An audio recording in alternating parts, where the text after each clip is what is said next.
Terminator 2 is, for lack of a better descriptor, one of the coolest things I've ever seen.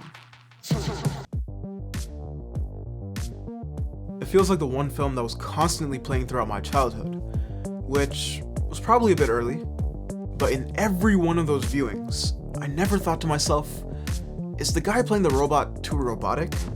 Is the guy playing the Terminator a bad actor? I never asked these questions because what little common sense I possess today, I also had when I was 7. Arnold Schwarzenegger is not bad in Terminator 2. I just wanted to make that clear now because the last time I posed a similar question, I received more replies on the title rather than the content of the video itself, where I unequivocally said that the actress is great in the movie. But this situation is a bit different because I don't think most people believe Arnold is actually bad in T2. My reason for playing devil's advocate is to prove a larger point. While almost no one would question Arnold's merit in T2, they do question it in general. They say that yeah, I like Arnold, but he's just cheesy. He's not a good actor. They think he's just some roided out jock that coasted on having a funny accent and decent to okay one-liners. I think his performance in T2 is not just a defining performance, but a counterexample to many of the surface level criticisms. If he's so great in this role, how can he be that bad elsewhere? Maybe he just understands the assignment. Despite him being one of the biggest actors of the late 80s and 90s, not many would attribute this to Arnold's dramatic acting chops. Rather, it was a "it's so cheesy, it's good" sensibility. Get to the chopper!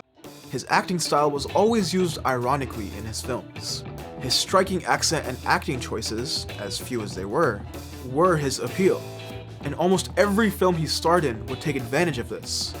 Most all of his films contained dramatic one-liners that were almost selling points for the films themselves. You're fired. You son of a bitch. This is what made him so popular. This is why everyone has an Arnold impression. How eccentric he is on screen, his individual quirks, that's what made him Arnold. It's not a tumor. It's not a tumor at all. They weren't looking for acting range. They weren't looking for Daniel Day-Lewis or Robert De Niro to transform themselves into a different person. They wanted to see what was familiar. This isn't dissimilar from today, where many actors are not so much actors, but themselves in every movie, every TV show, and every commercial. Not that there's anything wrong with this. I did switch to Mint Mobile because Ryan Reynolds wouldn't shut up. But the point is that this isn't a new phenomenon. Arnold was a true universal movie star, and he did it while acting the same role over and over and over again. And the great thing about the Terminator films, they subverted this idea. They used Arnold unironically. They created a character that didn't have an over-the-top, outward-expressing performance, which is what Arnold is typically known for. They asked him to play the exact opposite, a literal robot. It's the perfect role to demonstrate Arnold's acting chops, as he has to be much more subdued, like a lot more subdued. And it's not a problem if he's underplaying the emotion, because that's exactly what the role requires, no emotion. In the first film, we don't see him interact with people that much, at least not in any friendly capacity. So there isn't much to go off of. But in T2, because of the massive subversion of him now playing the hero, his interactions with others are put at the forefront. The first time he speaks in the normal Arnold tone of voice, the one we know so well. I need your clothes, your boots, and your motorcycle. Everyone laughs, almost how we would react if Arnold tried playing a truly dramatic character on screen. But then he's forced to show them, to show us, that this isn't gonna go the way you think. Arnold and any of his other mainstream films would probably have to fall back on cracking jokes and looking goofy, almost like a contractual demand. Though we do get this perfect moment at the end of the scene to show that this film isn't gonna take itself too seriously. When he finally meets John Connor, he is very much a robot like in the first film, but now he has a rapport with the human character instead of trying to murder them. The running gag of the film that humanizes his robot character is the fish out of water trope. Put your leg down. Everyone remembers Hasta la vista baby as the token one-liner, but there are several instances of building off of this fish out of water idea, such as when he tries to explain why offing people isn't okay to a Terminator, You're gonna kill that guy! Of course, I'm a Terminator. to him teaching him different phrases, You say, no problemo. No problemo. to him finally understanding what tears are. But it's something I can never do. One of the best parts about Arnold playing a robot is it feels natural when he gives exposition dumps. He's loaded with information about the future, so the people of now would naturally want that information. How much do you know about Dyson? I have detailed files.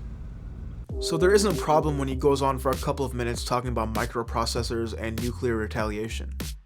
Even the simple lines he delivers have this gravity, because of the editing and the dramatic pauses. Put this on.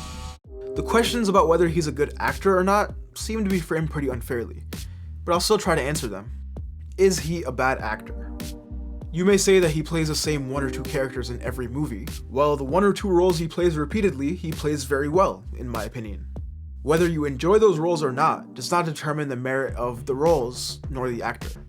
If you genuinely believe that he objectively plays those roles badly, then fine, checkmate. But if your qualm is that he doesn't have range, well, of course he doesn't. That's the trait of an excellent actor. An excellent actor should be able to step out of a singular archetype and inhabit various personalities. But the question isn't, is he an excellent actor? It's, is he a bad actor? It's a Socratic argument. It's a pass-fail exam. Does he simply cross the threshold of not being bad? A bad actor is someone who can't play any roles well. And if one of the highest grossing actors of all time got by on muscles and a funny accent, then ship me off to wherever steroids are allowed. I want to be an actor. The point being, just because Arnold doesn't have range, doesn't mean he doesn't have talent. He at least has the skill to be, well, Arnold. Most people can't even play themselves on camera. Arnold mastered the art of playing his own archetype on screen, and it brought people back to his performances over and over and over again. I'm back. And then he showed that he can modulate his persona to perfectly fit another type of role. I think we can put this argument to bed. Arnold Schwarzenegger isn't just great in the Terminator films. He is the Terminator.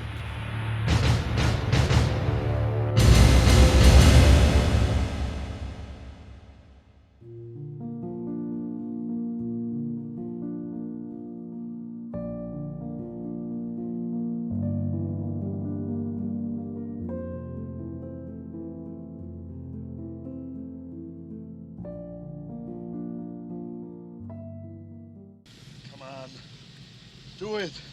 Do it!